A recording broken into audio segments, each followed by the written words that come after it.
Hi everyone, I am Rebecca from ChemKnits, and let's give this Chanukah limited edition colorway another shot. I still want to go with the Felici yarn base for the actual colorway, but since I have more Stroll on hand, I thought that I would test a couple different techniques and colors and things on some skeins of KnitPicks Stroll fingering weight yarn, which I've pre-soaked here for a couple of hours. I think I'm going from the darkness into the light. And first I sort of want to swatch these four powders on one skein together before I try, I think, the speckled technique that I'm going to go for, because I think that that'll help me narrow down if this feels too orange, this is a little too yellow. I sort of want a golden color, and I don't know if I'm going to use some of the saffron spice orange in there. We will see. In the pan, I have added 4 cups of water and 1 tablespoon of white vinegar. And now I am bringing in our yarn, spreading things out. I could have gone lower, but for this first step, I don't mind. Ideally, we won't end up with a lot of green, but that's something else that we are playing around with, and we will see. I do have a yarn mop today. This is some KnitPicks Swish DK yarn, which is 100% superwash merino, and I just dunked it into the dye bath from the Sparkle colorway. Since I am dealing with dried powders, I am wearing a respirator mask, safety glasses, and gloves. And actually, I'm going to go in, so this is some of the saffron spice, and I'm using spoons at first, so that way I don't have to wash my hands each time in between. Just a little bit. This is our golden poppy. Trying to get a little bit for like a little speckle.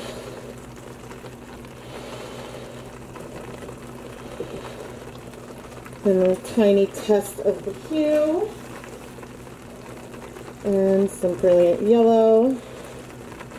With speckles, and then a little test of the hue. Okay, so we have saffron spice, golden yellow, and brilliant yellow right here. And I think that this one is too orange. I think that I might use some of this yellow, but I'm not sure how well the yellow will actually speckle, because I'd like some speckles. But maybe we will use... Maybe I'll mix a tiny bit of the golden yellow in with the yellow. That actually might work.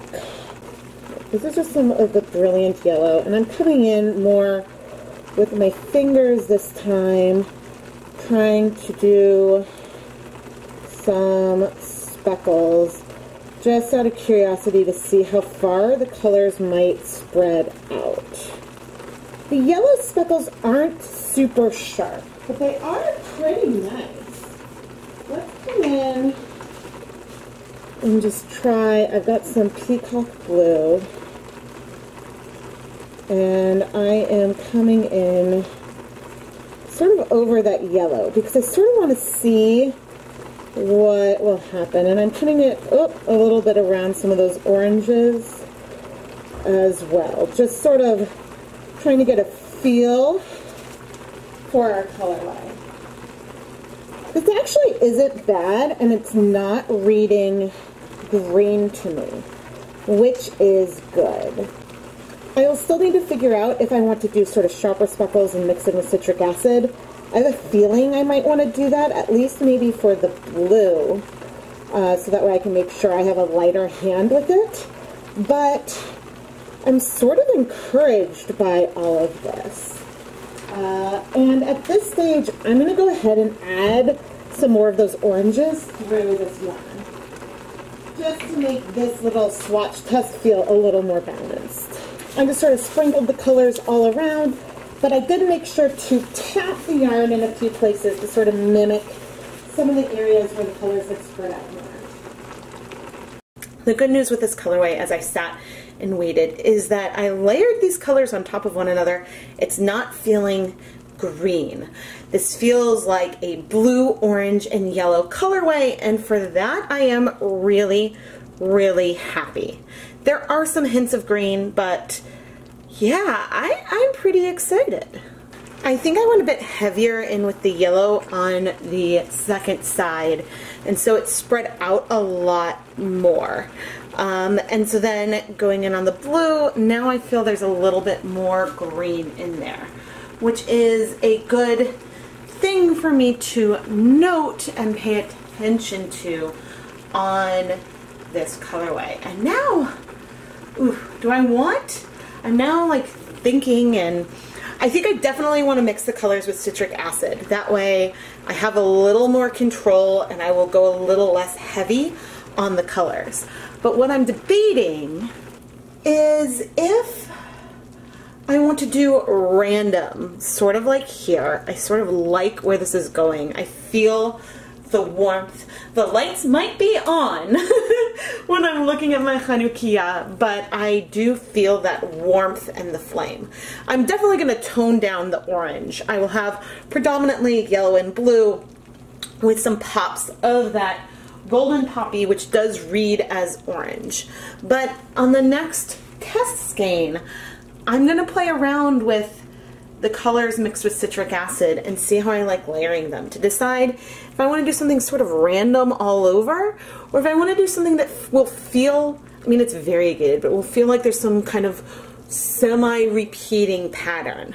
Like in this skein, we've got more orange on one side, more yellow on the other, so there will be some elements that could pool, but yeah, I'll mix up some of these powders with some citric acid and we'll see how we feel before we continue on to create the final colorway. After waiting another 10 minutes, I am now adding on 4 cups of water with, now I don't remember, 3 or 4 tablespoons of white vinegar, just so that way we can make sure everything is dissolved and bound, because there could be some yarn on here that just hasn't struck. Or some color on here that just hasn't struck. So I am now going to leave this for I think a good 15 minutes and then we'll be back. Alright, I am going to turn off the heat and remove this yarn. I'm going to set it aside so it can cool off. I think that, I mean, this is not, this exact yarn is not what I want, but I think that I am on the right target. And so let's go and mix up some colors with citric acid. In each cup I have 1 teaspoon of citric acid. And I'm going to add a 1/4 teaspoon of our peacock blue to 1. 1/4 teaspoon of the brilliant level, just shy of a 1/4 teaspoon of that brilliant yellow to 2. Go ahead and stir up those yellows. So a 1/4 teaspoon of the colors in those jars. I am going to do so this is definitely less, significantly less than a 1/4 teaspoon of that golden poppy. Take a tiny bit more. I'm going to take a tiny amount and add it to one of the yellows. Let's stir this up.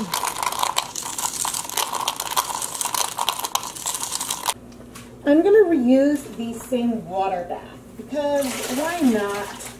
And this is a proof of concept anyway. Sort of playing around with the techniques. I debated between doing counter speckles versus low immersion, and I am leaning heavily towards low immersion. And I have to tell myself that it is okay if I leave some white behind. I just reduce the heat. So let's take a look at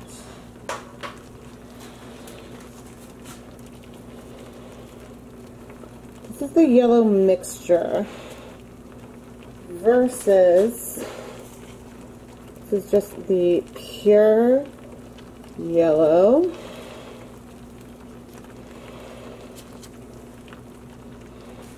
I am wiping my fingers on the yarn mop in between colors.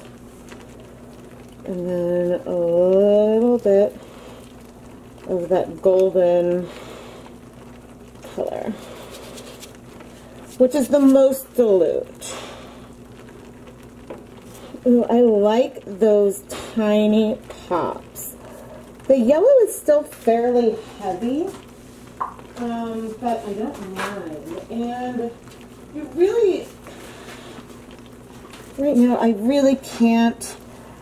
Maybe I see, ooh, okay. It is nearly imperceptible. You can just barely see, but there are an occasional pop of that more orange hue within the yellow. But it also does take that yellow and make it a little bit less bright and a little bit more golden overall. So I think that that's nice. I think that I like that mixture. Yeah, I mean, I don't know if I would go in with any of that orange, but let's layer on some blue. Maybe I want even more citric acid in with that blue. Let's deliberately layer some blue on top of our yellows and that orange. So the citric acid is allowing me to spread out that blue much, much further. But I don't necessarily want to have like that blue and the yellow mixed super tightly together. Ooh, guys, I don't know. I am torn. I'm really enjoying the interplay of that blue and yellow. The yellow just strikes slower. It spreads out further from the get-go. And so I'm going to need to be careful about where and how I layer them, and also with the water level. Because if I had the water level even lower than what I have now, then I think that that would help with some of the color sharpness. Whew. I don't know. I do sort of want to go all over non-repeating. I just keep looking and I'm like, okay, it would be safer, quote, safer for me to keep them completely separate and do like a yellow half and a blue half, but I don't really want to be that literal, and also that would start to feel more like a sports team kind of colorway. And so, yeah, I mean, I'm definitely feeling some yellow speckles, I think more so in this color mixture than I do over here, and I'm really liking that. Maybe I'll do non-repeating, but maybe I'll leave a fair amount of white and just keep them layered a little bit, but separate a little bit too. So I might just have to go for it. But I do want to layer on more color. I'm going to get all kitted back up, and I'm going to layer more of these colors on here until I'm satisfied with this colorway. So I will be, well, we're in a time lapse right now, so you'll be watching me do that, flip it over, and add more color to the other side as I deeply reflect on how I want to do this on the actual colorway. But honestly, I kind of like what's happening here, so maybe I should just sort of go for that. I am rinsing off my hands each time I go between the blue and the yellow. Going between the different yellow mixes and the golden yellow / more orange tone, I'm not wiping my hands off in between. I don't mind if there is some crossover there, but I do want to prevent the blue and yellow powders from mixing on my hand to try to avoid too much green. And honestly, I love what I did on this side.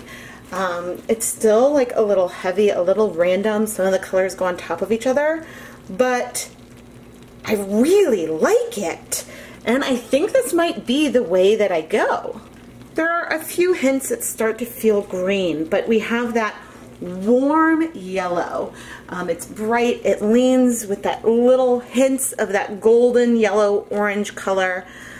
I'm really, really into it. I think if I can keep the water level low enough and the acid high enough, I think that we might have a winner here. Yay! After giving the color a little time to set, I am adding on another 4 cups of water that did have 2.5 tablespoons of white vinegar in it. And I'm going to leave this for at least 10 minutes. I'm going to turn up the heat. And this is again to help add more liquid, make sure everything is nice and dissolved. But I'm really liking how this is going. I'm not sure if all of the subtle yellow is showing up on camera. I know the more pigmented yellow is, but I really like it, and I'm really, really relieved. So sometimes when I have a vision in my head, I let the colors speak to me, and how that layers on top is how I go with it. But today I had a vision, or like a renewed vision, which is close to what I have on the test skein in the pan right now. The first one, where I was just playing with the tones and sort of swatching them, did get more of that green because I went heavier in there with the pigments. And so I was able to then modify what I wanted to do, add some citric acid, so that way when I'm like sprinkling on the powder, not only is there some acid in there, but there is physically less dye that I pinch up each pinch and sprinkle, which allows me to have a lighter hand overall on the colorway. And I think that what we're getting is really, really awesome. So, do you need to do lots of tests before a colorway? Not necessarily, but sometimes you have a vision, you try it, and then you modify the recipe to get closer to where you want to be. And so I'm really, really happy. Now, the kind of testing I was playing with today, you could definitely do on mini skeins. And really, it would be a great thing to do on mini skeins because I was playing with layering the colors and what would not allow me to get a green and whatnot. So, you know, using a mini skein would be a really great way to play with this. But you know, I think that the beautiful bonus skeins that we created today are awesome in their own right. The yarn mop is still ongoing, and I will continue to use that as I work on at least, you know, I don't know if I'll do for all of the skeins that I'm going to be dyeing, but for at least a big subset of them. But anyway, let's go finish up this bonus one. Well, I mean, we're waiting to finish it up. But once we finish that up, then I will film the first 2 that I do on the Felici Base to show how that goes. And cross your fingers for me. I'm going to turn off the heat. And let's just check this.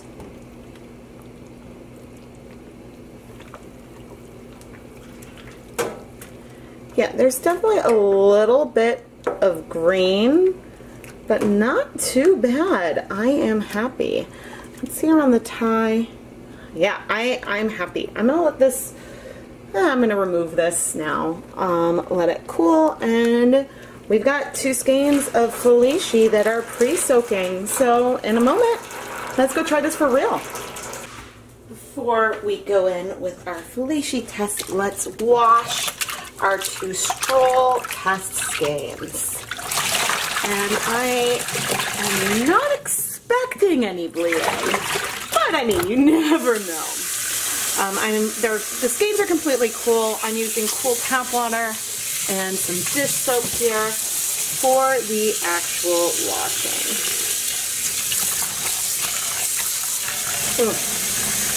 These 2 skeins look really, really good together. One definitely has ramped up like that orange a lot more. The other one is softer and more subtle, but you could totally fade them together. That would be really, really fun.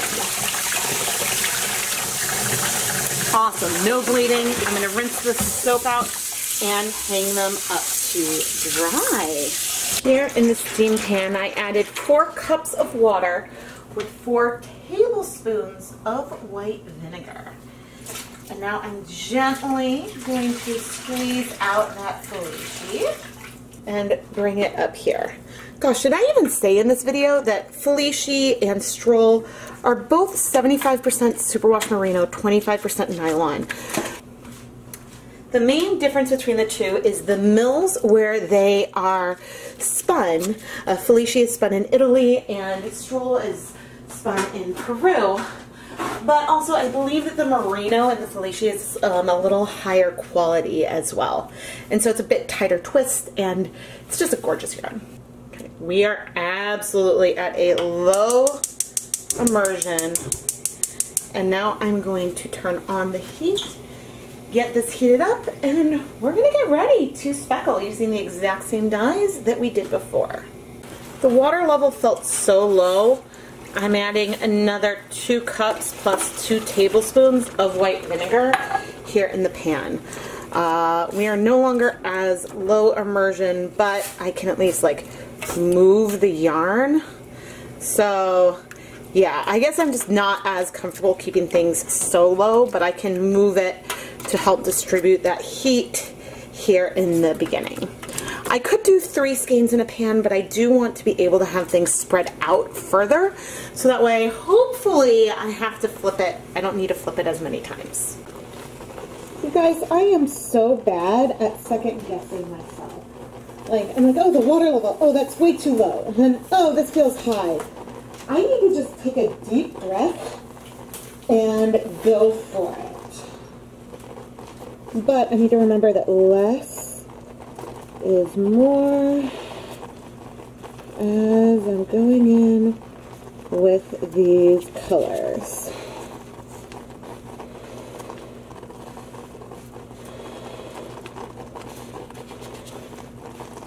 This is just that straight yellow that I'm doing first. And again, with the yellows, I am using the same gloves. I'm not wiping off my fingers onto that yarn mop.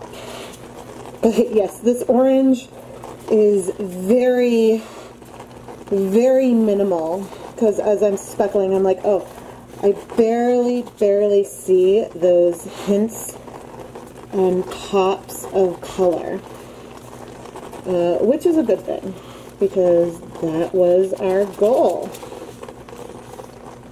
I'm going to reduce the heat to low, and I don't want the gloves to get too steamy, because then some colors will start sticking.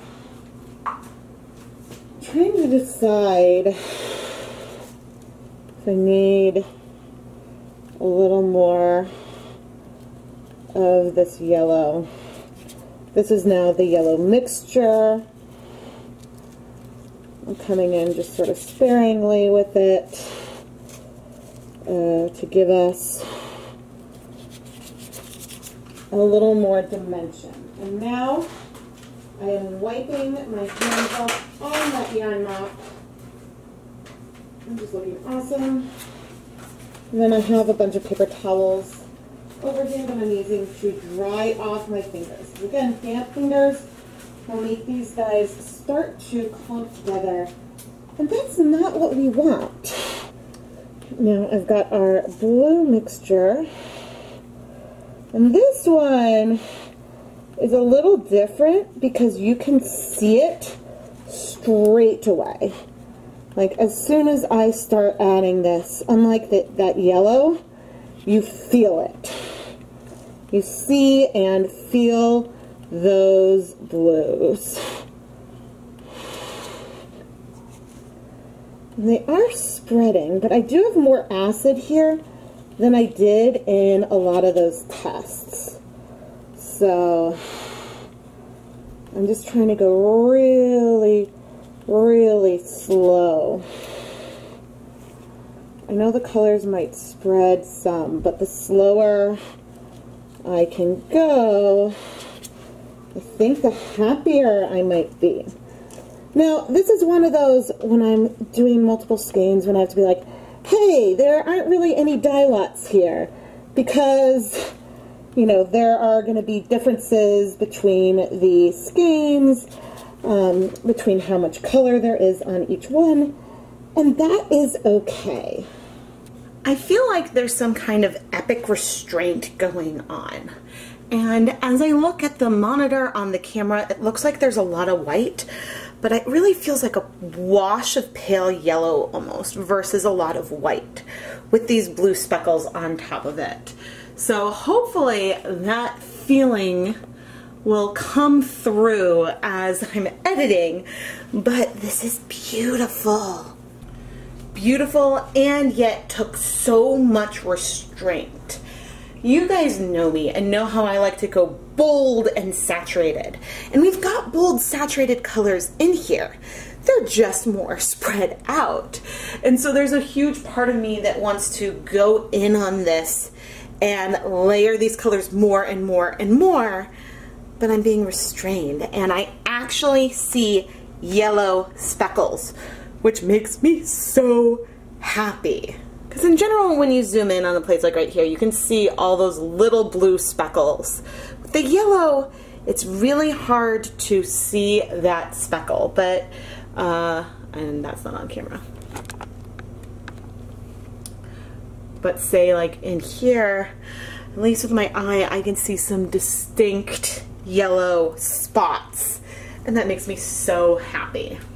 Anyway, I will be back in 10 minutes and we will flip the yarn. Okay, let's flip. So now that we're doing some low immersion stuff, the fact that these skeins are narrower is working in our favor because they don't get as bunched up here in the pan. I do have a feeling though that we will probably need to do a reasonable number of flips because these colors are really only hitting the surface, which is good. That's what you want with speckles, but we will want some more color like through the whole skein. But now I'm going to speed things up and keep lightly layering on color. I'm going to try to pay special attention to use a light hand, and each time before I flip, I will wait 10 minutes. We are 4 flips in. Oh well. I was hoping that maybe this wouldn't have been necessary, but I think it was, and I think we've got something that feels nicely balanced. Like if I open up the yarn and I move things around, I'm not seeing massively huge white patches, which is good. There is plenty of acid in here already. I'm not worried about adding more. What I do want to sort of keep an eye out are for unbound dyes. So I just added 4 cups of water, and I am going to turn up the heat and leave this in for 15 minutes. Okay, let's turn off the heat. Oof, I am a fan. That color is in here. The yellow and blue has softened some, but again, I would call this yellow and blue, not green, yellow, and blue, and so therefore I am really happy. And not just because I went to high school in Ann Arbor. This isn't supposed to be a University of Michigan colorway. You know. But now I'm going to carry on and go ahead and recreate this on 8 more skeins. And at the end, in the conclusions, I'll show you a tableau of all of them. Here's the yarn mop so far. I am going to continue using this same mop as I film, or not film, but as I dye the last 8 skeins. And then off camera, I will steam set it for 20 or 30 minutes and let it cool before washing it. But the colors are pretty well set, even so, just from like sitting, because there's a lot of acid in there already. Since we went through 4 rounds of dyeing, the white does not feel as pure as it did after that first round. Like there's a hint of a pale blue backdrop in here, but from a distance it sort of blends and looks green, but when you look up close it's still definitely blue and yellow with some pops of gold, and I really like it. And thankfully we're not seeing any bleeding. I'm now adding some dish soap.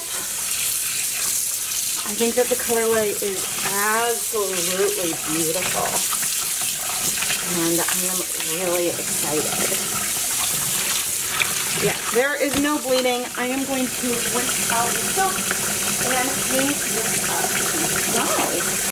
For one more comparison though, this is where we were at the earlier stage. I think that our issues come into play because in order to get speckles sort of all through the yarn, we have to move it around so many times and we get some wash from that blue. Maybe I should have gone with some lower immersion, but I love the colorway. It feels very Chanukah-y to me. I am excited to see all 10 skeins that I do at the very end because I'm curious how different they might feel from one another. You know, do I go heavier with blue on one than not? And so we shall see in just a moment in your time. Here is the yarn mop. I ended up using it with all of the skeins that we dyed. And we actually had some dye left over, but don't worry, I won't leave any of it behind. Before I show off the finished colorway on the Felici yarn, I wanted to take a look at how we arrived at this colorway. I wanted to go for some blue and gold speckles. So I did a test skein on KnitPicks Stroll, mixing some of the yellow, a golden yellow, and the blue. The golden yellow color, very concentrated, is very orange, which was too orange for what I really wanted here. So I decided to mix some of that in with the yellow and then to use some of it super sparingly. Then I played around with mixing the colors with citric acid, and I sort of dampened our yellow specks a little bit by adding some of the golden yellow to it. Just a bit. There was definitely some without, but that gives some dimension to our yellows.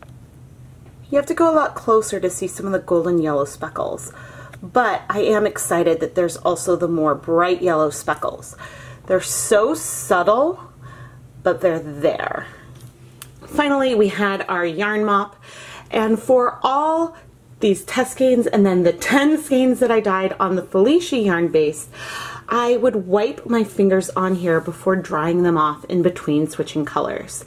And I think that this is random and gorgeous. Now that we have chatted about our bonus yarns, our test yarns, let's take a look at the finished limited edition 2019 ChemKnits Chanukah colorway on the Felici sock yarn base. 10 skeins of yarn dyed in 5 batches. And looking at them all laid out, you can see that they are the same colorway, but there are some differences. Like this one right here appears to have some more blue than say the one right next to it. Some others might have a little more blending and less white than others, but overall it is a family of color.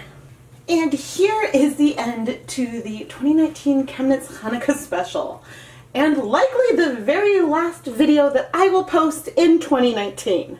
I think. Who knows? Thank you so much for joining on this journey, and if you received a sampler or one of the bonus skeins and enjoy your yarn, please let me know what you think, and I'd love to see pictures of what you create out of your samplers. I am Rebecca from ChemKnits, and I love to dye yarn. Make sure you're subscribed and have notifications turned on because I release 2 videos a week. I have not missed a week in over 2 years now, and you really don't want to miss any of the fun colors. I would like to thank all of you for coming along on my color journey. I love looking back at the earlier episodes of even Dye Pot Weekly and just seeing how much I've grown as a dyer since then. And oh, it's just so much fun to continue to experiment and hone and refine the techniques as I try to develop colorways and try to match a vision that I have in my head. If you would like to help support the content that you see here on the channel, we have a Patreon where you can get some cool perks like early access to new videos and behind the scenes sneak peeks, and an Etsy shop where I sell the yarn that is featured in these videos. And coming into the shop shortly will likely be our bonus skeins from this episode. You can find links to all of this in the video description and iCard. Happy Hanukkah, happy holidays, happy New Year, everybody. I hope that you are having a wonderful holiday season filled with warmth and light, and I cannot wait to see what we will create in 2020. Happy New Year, everyone!